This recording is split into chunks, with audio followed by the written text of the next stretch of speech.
PoK में प्रदर्शनकारियों पर गोलीबारी के विरोध में सड़क पर लोग उतरे हुए हैं। तो बड़ी खबर है, पीओके में शहबाज मुनीर के खिलाफ लोग विरोध कर रहे हैं। प्रदर्शनकारियों ने पाकिस्तानी सेना को यहां से खदेड़ दिया है। मुनीर सेना के अत्याचार के खिलाफ जबरदस्त प्रदर्शन इस समय चल रहा है। गोलीबारी में 100 से ज्यादा लोग मारे गए हैं। पीओके से ये बड़ी जानकारी। गोलीबारी के विरोध में सड़क पर लोग उतरे नजर आए। 100 लोगों को गोली लगी है, ये जानकारी मिल रही है। पीओके में शहबाज और मुनीर के खिलाफ लोगों का हल्ला बोल।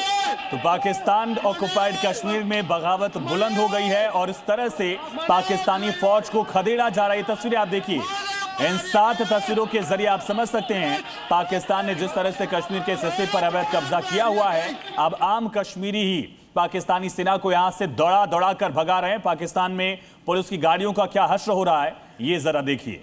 तो ये 7 तस्वीरें आपके सामने पीओके से है। पीओके में लोगों का उग्र प्रदर्शन नजर आ रहा है। शहबाज और मुनीर के अत्याचार से परेशान लोग सेना को खदेड़ कर भगाते हुए नजर आए हैं। 7 तस्वीरें आपकी टेलीविजन स्क्रीन पर।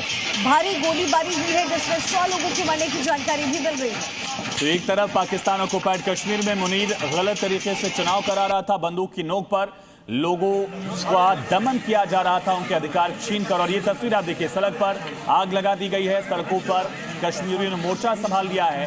पाकिस्तानी फौजियों को खदेड़ कर मारकर यहां से भगाया जा रहा है और आवाज को दबाने के लिए 100 लोगों का मर्डर कर दिया पाकिस्तानी फौज। आप देख सकते हैं, देखिए ये 7 तस्वीरें आपके सामने हैं। अलग अलग लोकेशंस की तस्वीर हम आपको दिखा रहे हैं। कैसे शहबाज सरकार के खिलाफ जबरदस्त ये प्रदर्शन हो रहे हैं। मुनीर के खिलाफ ये जबरदस्त प्रदर्शन पीओके में हो रहा है। पाकिस्तान ऑक्युपाइड कश्मीर ये पूरा एरिया जहां पर पाकिस्तानी सेना का विरोध जनता लंबे समय से करती हुई आई है।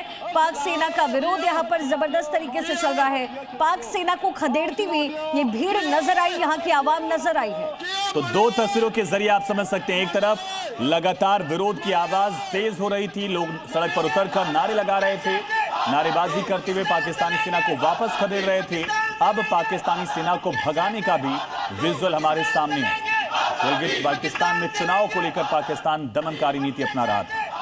एक बार फिर से मिडिल ईस्ट में तनाव बढ़ गया है। ईरान ने बड़ा हमला किया इजराइल के कई शहरों पर। ऐसे में सीज फायर टूट चुका है और एक बार फिर से जो फायर मोड है वो मिडिल ईस्ट में शुरू हो गया है। मिडिल ईस्ट में एक बार फिर से बारूदी चिंगारी नजर आ रही है।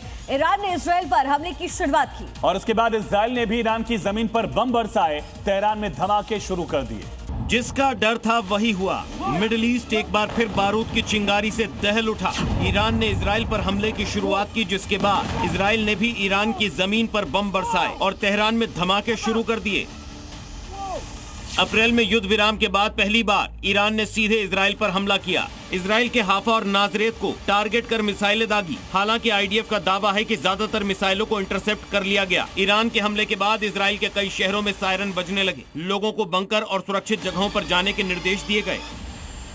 अमेरिकी राष्ट्रपति डोनाल्ड ट्रंप ने दोनों पक्षों को जंग रोकने की अपील की थी। ईरान के हमले के बाद नेतन्याहू को फोन भी किया था। डील का हवाला देते ट्रंप ने कहा, अगर बीबी फिर हमला करते हैं तो ये सिलसिला अगले 47 सालों तक या 3000 साल तक चलता रहेगा। इस बीच अमेरिका के राष्ट्रपति ट्रंप ने ईरान को भी संदेश दिया था। ईरान से अपील करते हुए ट्रंप बोले, तुमने अपनी मिसाइलें चला दी, अब काफी है, बातचीत की मेज पर लौटो और समझौता करो। लेकिन ट्रंप की किसी भी अपील का कोई असर नहीं हुआ। चंद घंटों बाद इजराइल ने ईरान के शहरों पर बम बरसाकर इस जंग को और बढ़ा दिया और दुनिया के सामने एक बार फिर नया संकट खड़ा कर दिया। अब सवाल ये है कि अचानक इस जंग की शुरुआत क्यों हुई? तो इसका जवाब है हिजबुल्लाह, जो लेबनान में ईरान का प्रॉक्सी है और इजराइल का कट्टर दुश्मन।